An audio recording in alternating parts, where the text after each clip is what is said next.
చూడండి, మత్స్యకారులు ఇప్పుడిప్పుడే ఓటు తిరగబడిపోయింది.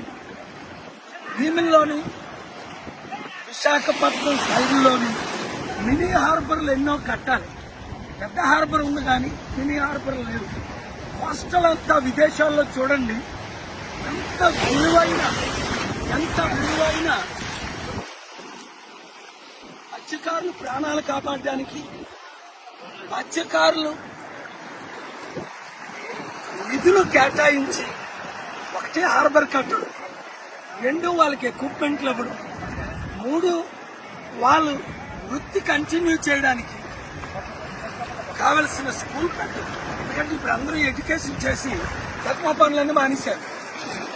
కనుక విశాఖపట్నం ఎంపీగా నన్ను గెలిపించుకుంటే విశాఖపట్నం కోస్ట్ టు కోస్ట్ అభివృద్ధి అంటే చేసి చూపిస్తా.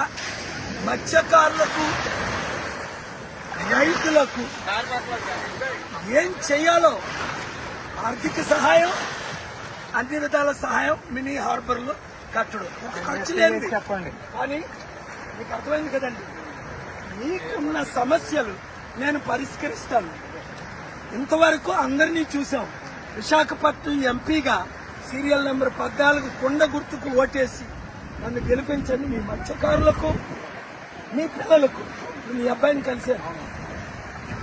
ఎంత ఒక విధంగా చెప్పాలంటే మీ వృత్తి కూడా ఆయనకి ఇంకా ఇంట్రెస్ట్ లేని పరిస్థితి.